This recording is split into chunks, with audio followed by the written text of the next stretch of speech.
so in terms of looking at Gantt charts and critical path analysis, what we're looking at from the syllabus is the transformation processes section under operations. So what we're looking at is in particular this part here about sequencing and scheduling, and you can see that the syllabus specifically states we're looking at Gantt charts and critical path analysis. So what we'll do is we'll start with Gantt charts because in my opinion they are much easier. This comes from the 2014 HSC. There's usually one most years. So a Gantt chart for this business is shown. So we can see that we've got a couple of different elements. We can see we've got dates along the top here. And then if we look down this side, we've got the business tasks here. And what we're looking at is basically it sets out when a task starts and how long it goes for. So in terms of looking at this one of obtain, lease and refit shop, that we can see that that takes the whole of January, February. It starts at the beginning of January and ends at the end of February. If we move down, purchase stock. Okay, so we start at the beginning of February and we go till about mid-March there. And you can also see in terms of these things that there is a bit of a crossover, that we are obtaining the lease and refitting the shop, and at the same time, we are starting to purchase stock. As we scroll down a bit further, okay, I'm starting to select and train staff from mid-March all the way through to the end of May. My advertising campaign goes from here, and I will commence trading here. If we think about what the Gantt chart shows, we're looking just over here, we see the activities to be performed, which we call the tasks. We see the order of the activities, which is known as the sequence.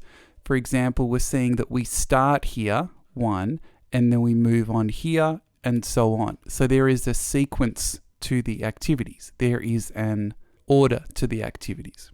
We can also see when the activities need to be performed, so what months or what days, and that is the scheduling part. The other thing which is quite useful for a manager is that we can check the planned progress against what we're actually doing. So here is the plan, then we can go out into the real world and say, did we meet those timelines?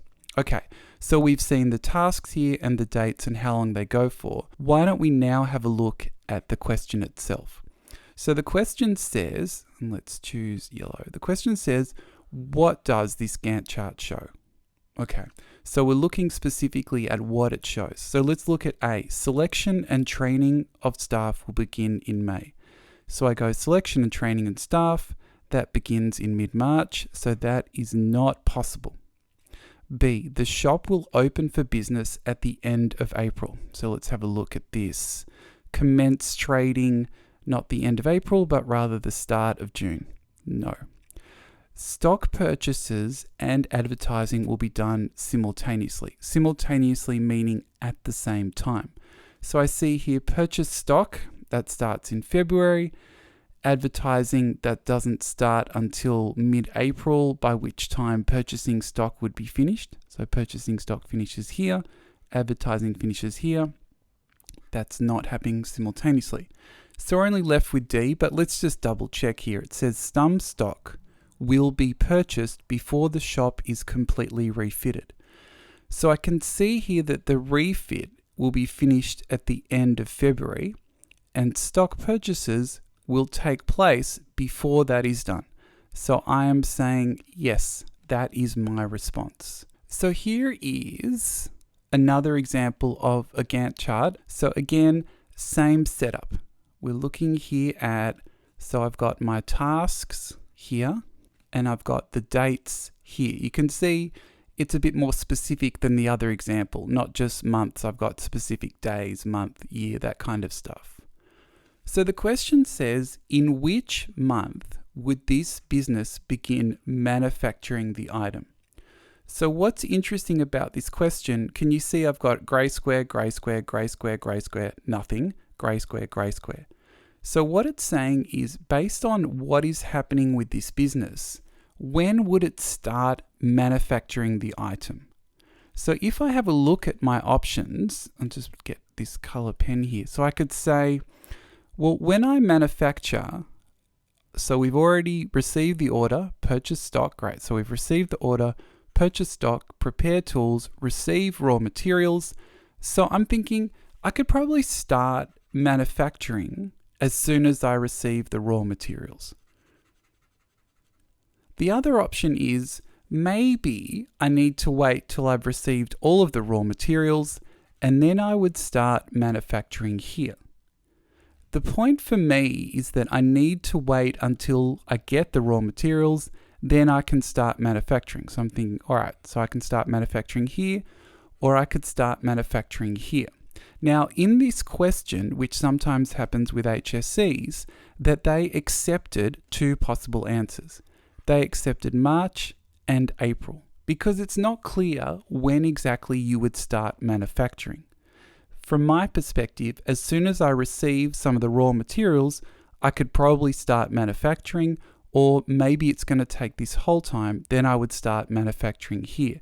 Either way, what I am focusing on, I need to receive the raw materials and then I can start manufacturing. That is my sequence. Whether I actually have to wait a whole month is a different question. So for this, two different responses were accepted. So what I'm trying to do with critical path questions is that my goal is to complete all of the tasks. So A, B, C, D, E, F, G in this example. But what I know is that the task can be completed simultaneously. So I don't need to go through every single point in this diagram. What I can say is that if I say, for example, go this way, go up here, around there, down there, down there, that what I can say is that when I am completing task E and F, at the same time, I can take care of task C. So I don't have to go through task C, I can do these things at the same time. But what I am trying to do, so I'm trying to complete all tasks, great. I know that tasks can be completed simultaneously, but here's the key thing, right? I need sufficient, wow, that's really hard to read. Why don't we write it again up the top here? I need sufficient or enough days to actually complete every single task. Okay, what do I mean by that? So let's say I've got the purple here. So let's put that in a little blue box here. So this is the purple path. So let's say purple path. So when I take the purple path or pink path, whatever you see it as, so I start here, I've got 1 day.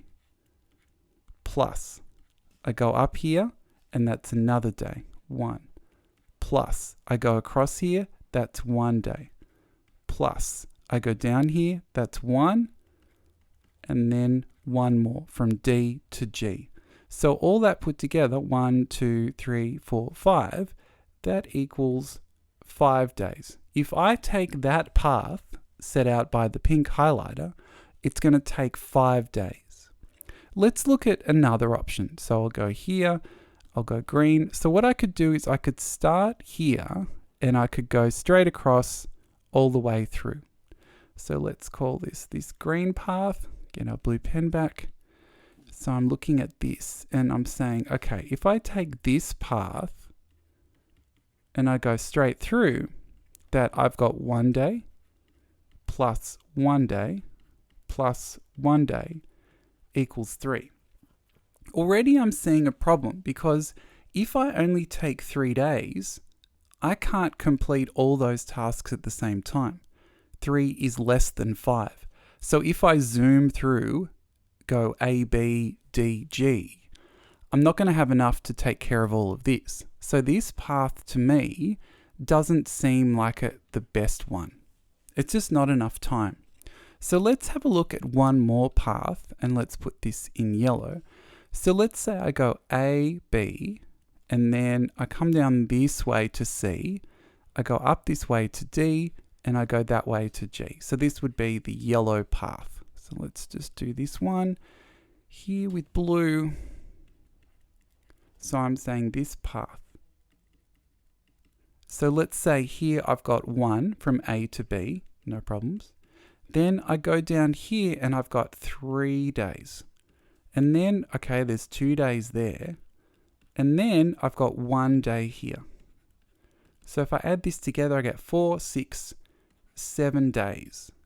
So if I think back to it, if I took path 1 and I went this pink, that's only going to give me 5 days, but I really need 7 to do everything. So that means that that's going to be too short. So my critical path is going to be yellow, is going to take me from A, B, C, D, and G, the critical path, because it is the shortest distance that enables all tasks to be completed.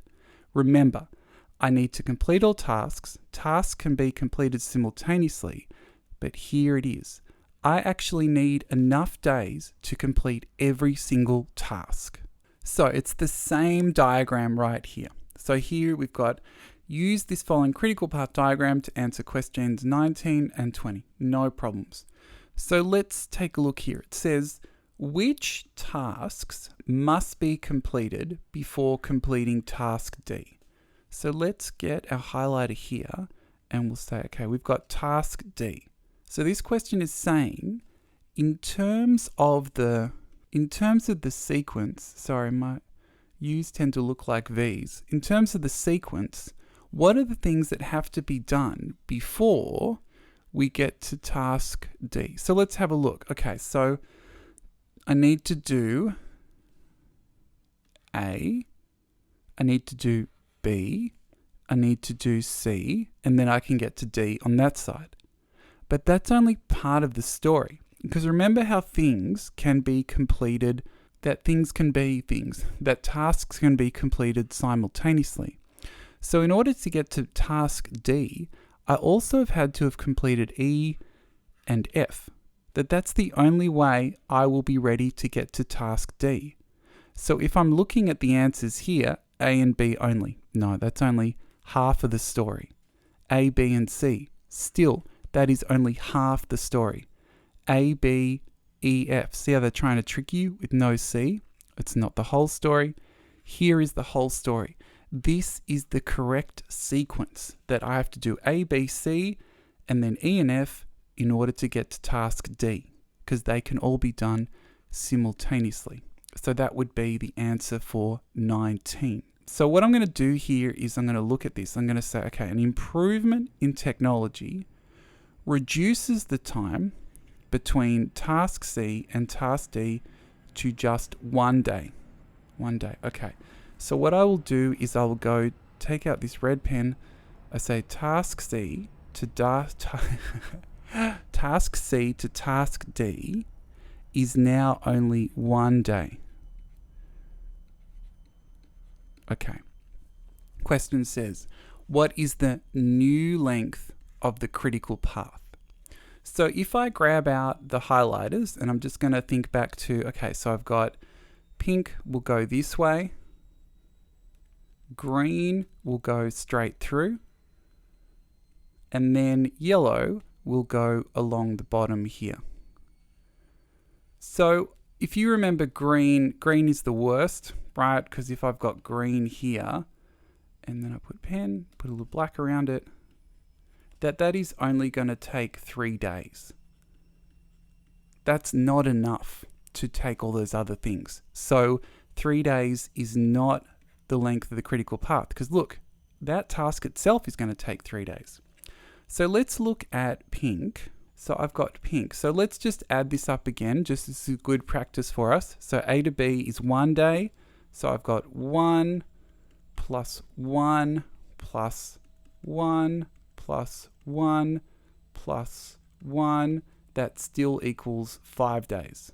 Okay, so that's 5 days to do things by going through that direction. And then let's go through on the yellow side. Do it this way. So if I look at yellow now, so I've got 1 day at the start plus 3 days plus not 2 days. Now it's 1 day plus 1 day. Okay. So now I've got 3 plus 3 equals 6. So the critical path can't be 10 days. That's too long. I've got it between 5 and 6. 5 would be nice, but can you see 5 days won't allow me to do those extra tasks there. So I cross off that.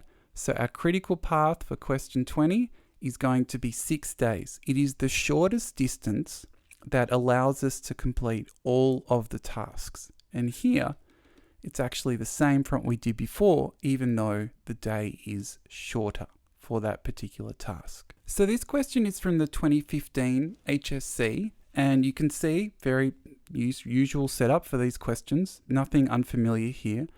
So let's just go through. So we'll go pink for this one. Okay, that's pink. And then we'll go green for the middle path. Wouldn't that be nice if it was that one? And then we'll go yellow for the bottom path. Okay, so let's just grab our pen. Black one is fine. So let's look at pink. Okay, how many days is it going to take? So I got 5 plus 4 plus 3 plus 2. What's that? 9, 12, 14. Okay, that's how long that's going to take. I look at green. Okay, it's going to take 5 plus 2 plus 2 equals 9. So can you see that while I would like to take 9 days, that's not going to be enough to go through 14. So that's not going to be our critical path here. Let's go yellow. So yellow is going to take 5 days plus 6 plus 5 plus 2. That's going to give me, what's that? 18? 18 days. So if I'm looking for the critical path, I would love it to be 14, but that's not enough days. So I'm going to cross off 14, and then the shortest distance that allows me to take care of everything, that is this critical path. So if I look here, 9, I know that that's not enough. 14, not enough. 18 looks good. 27 is long, too long for what we need. If activity EC is delayed, so where is EC? So we can see EC is here. So it is delayed. It doesn't take 3 days anymore. It takes 6 days. Okay, so this is the pink path. So let's just create that. So we're changing up the pink path. So this is now going to equal 5 days plus 4 plus 6 plus 2. So here it was 3 days. Now it is 6. So I've got 9. What have I got? 15, 17. My addition is not amazing today. So is the project going to be delayed? The answer is no, because the critical path is 18 days. If that part takes 17 days, I've still got enough time to catch it. So even though it is a bit longer, that if I look here, all of these activities take 18 days. All of these activities now take 17 days. I'm still okay. So there is actually no delay because I'm still following the same critical path. Okay, and this stuff is from the 2015 HSC. Okay, so let's do one more question here. So what I've got is from the 2012 HSC, look at this enormous diagram. So I've got here, the diagram below shows a critical path analysis for the project. I've just taken away the answer categories just so we can focus on working out the critical path. So there's a lot of different ways that we can take this. I just want to show you a trick that I use. So let's put this in green. What I'm going to do is I'm just going to look sort of at the overall thing. And what I'm going to do is I'm just going to focus on the bigger numbers. So I can see here, here's 10 and here's 4. And I'm just looking around, I'm seeing, okay, 3, 1, 3, 2, 4, 3, 2. I'm looking 10. 10 seems much larger than everything else. So let's put some critical paths down. So let's say I go up to the top. So I go this way, this way, this way, this way. So I've got pink here. So let's go green. So let's say I go this way, this way, this way, this way, and that way. Oh, sorry, that's blue. Let's look at green. So I can go with green is I could go this way, up this way, across this way to the finish, and that would be green. And then I could go yellow, and I go this way, that way to the finish, and that would be yellow. So let's have a look at what each of these is going to add up to. So I go pink here, so I've got 1, 3, 1, 3, 2. So 1 plus 3 plus 1 plus 3 plus 2 equals 4, 5, 8, 10 days. Now, can you see that this one here already takes 10 days? So if this takes 10 days all up, that is not going to help me in terms of my critical path. So let's now see what blue has got for us. So with blue, I'm going to go 1 plus 3 plus 2 plus 4 plus 2. And that equals 4, 6, 10, and 12. 12 is a little bit better, but can you see just going across here, I've got 14. So that can't be it. It's not going to be enough to complete that. Let's see if green gives us any joy. So with green, I'm going 1 plus 4 plus 3, because I'm going up this way, plus 4 plus 2. So let's equal sign here. So I've got 5, 8, 12, and then 14. 14. Again, these two things alone are 14. So I don't think this is going to work. I'll just put a question mark here. Let's look at yellow. So with yellow, I've got 1 plus 4 plus 10 plus 2. And that equals. So I've got 5, 15, and 2 is 17. So 17 is going to allow me to do every single one of these tasks. 14 is not going to be sufficient. So if I look at the critical path here, it is going to be A, C, G, and then J, which will take me 17 days. A, C, G, J, which will take me 17 days and will make up the critical path in this situation.